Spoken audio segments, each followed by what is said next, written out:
بسم اللہ الرحمن الرحیم الحمد للہ حمدا کثیرا طیبا مبارکا فیہ والصلاة والسلام علی من ارسلہ اللہ بالہدى ودین الحق لیظہرہ علی الدین کلہ۔ معزز خواتین و حضرات، کائنات کے امام صلی اللہ علیہ وسلم کی ایک حدیث مبارکہ ہے، اور وہ حدیث مبارکہ کچھ یوں ہے کہ اللہ کے رسول صلی اللہ علیہ وسلم دو قبروں کے پاس سے گزرے اور آپ نے ان قبروں کے پاس توقف فرمایا اور ارشاد فرمایا کہ ان دونوں کو عذاب ہو رہا ہے، لیکن کسی بڑی وجہ سے عذاب نہیں ہو رہا۔ فرمایا ان میں سے ایک پیشاب کے چھینٹوں سے نہیں بچتا تھا، اور دوسرا جو ہے وہ چغلیاں کیا کرتا تھا۔ اس کے بعد اللہ کے رسول صلی اللہ علیہ وآلہ وسلم نے ایک چھڑی منگوائی اور اسے لمبائی کے رخ چیرا، کاٹا نہیں ہے۔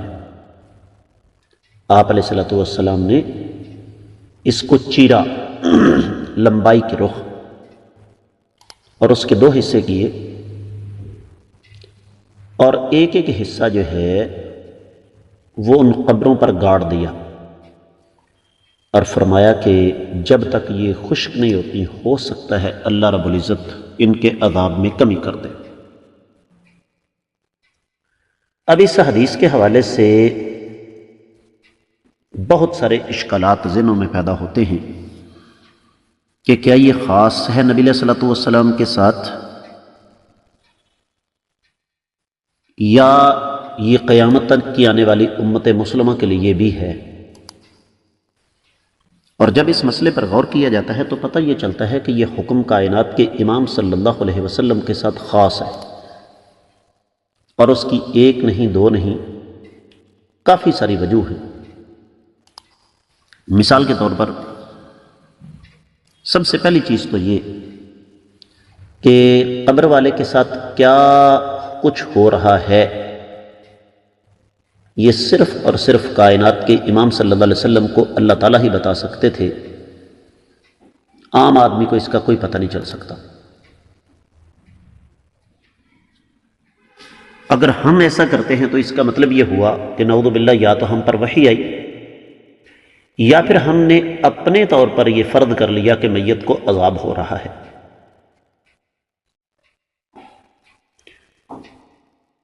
دوسری بات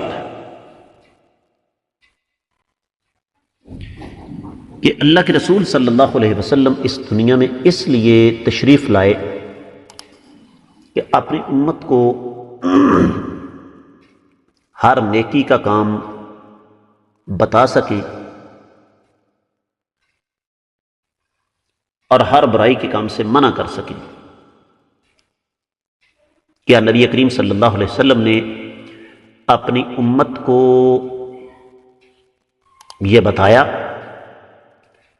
یقینی طور پر نہیں بتایا۔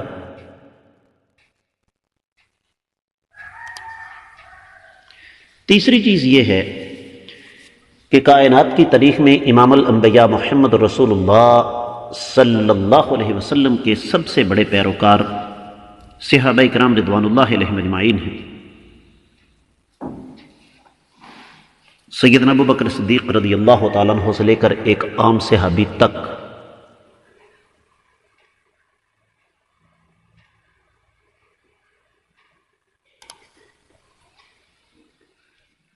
تو کسی صحابی نے بھی اس چیز کو اختیار نہیں کیا۔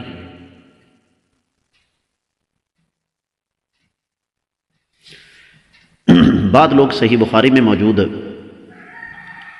سیدنا برادہ رضی اللہ تعالیٰ عنہ کی بات بیان کرتے ہیں، جبکہ صحیح بات یہ ہے کہ سیدنا برادہ سے یہ بات ثابت ہی نہیں ہے۔ خراسان میں وہ ان کا انتقال ہوا، اور وہاں پر کوئی کھجور کا درخت نہیں تھا،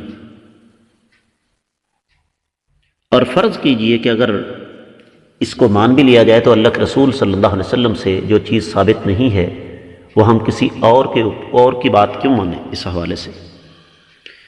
چوتھی بات یہ ہے کہ اگر ہم یہ سمجھ لیں کہ بھئی چھڑی گاڑنے سے قبر کے عذاب میں کمی ہو جاتی ہے تو یہ ایک مخلوق کے ساتھ تعلق قائم ہو جائے گا جو کہ شرک کا راستہ کھولتا ہے۔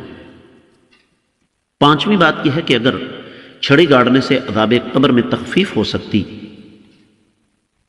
تو یقینی طور پر تمام کے تمام جو گناہگار ہیں وہ بخشے جاتے ہیں، یہاں تک کہ کافر بھی۔ چھٹی بات یہ ہے کہ اگر چھڑی گاڑنے سے قبر کے عذاب میں تخفیف ہو جاتی تو نبی کریم صلی اللہ علیہ وسلم چھڑی کو کاٹتے چیرتے نہیں، یاد رکھیے گا۔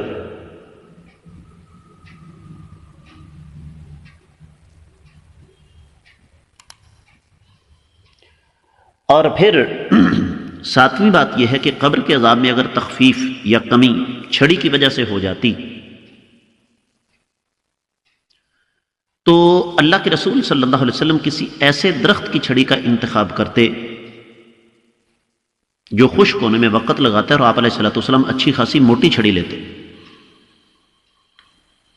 اور آٹھویں بات یہ ہے کہ سیدنا جابر سے یہ روایت ہے، لمبی حدیث ہے۔ سیدنا جابر فرماتے ہیں میں نے آقا علیہ الصلوۃ والسلام سے پوچھا کہ آپ نے ایسا کیوں کیا ہے؟ تو آپ علیہ الصلوۃ والسلام نے فرمایا میں 2 قبروں کے پاس سے گزرا، قبر والوں کو عذاب ہو رہا تھا تو میں نے یہ پسند کیا کہ میں ان کی شفاعت کر دوں۔ اس کا مطلب یہ ہوا کہ اصل میں جو بخشش ہے وہ نبی علیہ الصلوۃ والسلام کی شفاعت کے ساتھ ہے۔ تو حاصل کلام یہ ہے کہ قبروں پر چھڑی گاڑنا یہ کائنات کے امام صلی اللہ علیہ وسلم کا اپنا خاصہ تھا، یہ امت کے لیے نہیں ہے۔ اگر ہم ایسا کرتے ہیں تو یہ شریعت کے بھی خلاف ہے، عقل کے بھی خلاف ہے، اور پھر اس سے ایسے راستے کھل جائیں گے جن کو بند کرنا ہمارے لیے ممکن نہیں ہوگا۔ اللہ تعالیٰ سے دعا ہے کہ رب کائنات ہمیں ان چیزوں سے بچنے کی توفیق عطا فرمائے، اور اللہ رب العزت ہمیں سنت کے مطابق اپنی زندگیاں بسر کرنے کی توفیق عطا فرمائے۔ اقول قولی ھذا وآخر دعوانا ان الحمد للہ رب العالمین۔